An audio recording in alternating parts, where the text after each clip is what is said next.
Welcome to another edition of Last Week This Week. This will probably be the last episode I'm on in June because I hit the road for the next 2 weeks. One of those weeks for business, another week for summer camp. A whole week, dry, hot, and no alcohol at Boy Scout summer camp. And the no alcohol part might be the worst part. We'll see. So, we have 3 new news stories for you. They all hit last week, so we're very timely, hence the name of the show, Last Week, This Week. There was a lot of hubbub about Substat getting acquired, and then Twitter launched their own version of that service.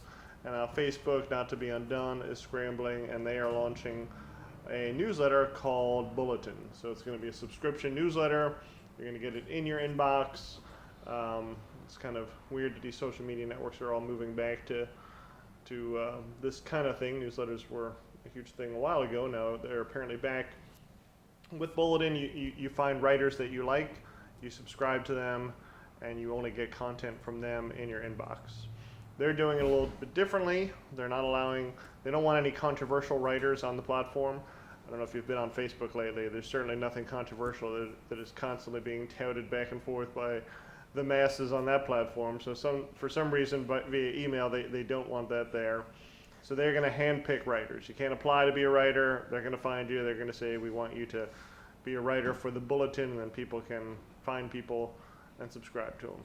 Unfortunately, they are not doing the same thing with their millions and millions of users. You'll still have to see and hear from all your annoying friends that disagree with you and post nonsense on a daily basis. But that's not a marketing thing. That's a non-business thing. So we're going to move on to Magagi for the second story. So augmented reality, or AR's role in shopping is predicted to rise in the next 5 years. AR is being used particularly on Snapchat with customers to browse and buy different products. Snapchatters are 56% more likely than consumers not on the app to use branded AR lenses. The coronavirus accelerated AR use because you can go into stores, so instead you looked on websites. Gen Z is the most familiar with AR and had the highest conversion rates and were more likely to purchase items after interacting with AR. A study from Deloitte found that 94% of people expect to use AR for shopping, the same or more in 2022.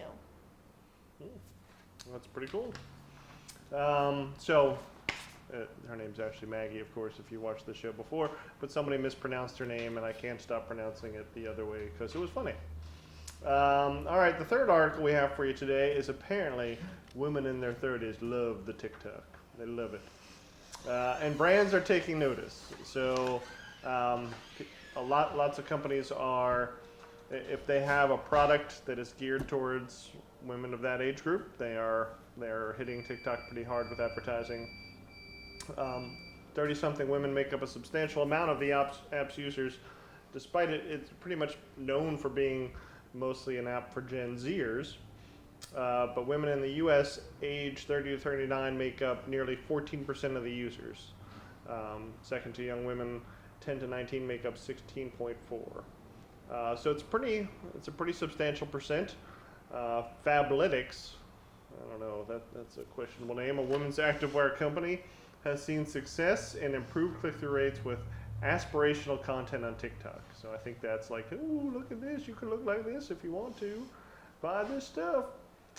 So apparently it's working for them, and people are going nuts for it. Ashley Tisdale, a 35-year-old actress, was featured on their TikTok, gaining 62 million impressions. And this is St. Jude Allsac, fundraising organization behind St. Jude. She was featured there, and they got 62 million impressions, 55 million video views, and 2.3 million engagements that month. So it's definitely a social network you want to pay attention to, especially if your target audience is young women. But there's people of all age ranges and genders that are using the app.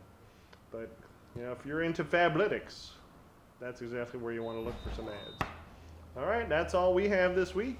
Next week I won't be here, like I said, but there'll be somebody else. We're gonna keep this train a moving, He's going to do it very begrudgingly, but Tyrus will be featured here. He will moan and complain, and it will be short and quick. Katie will take all week to convince him that he is, in fact, doing the video. So there we go. We'll talk to you next week.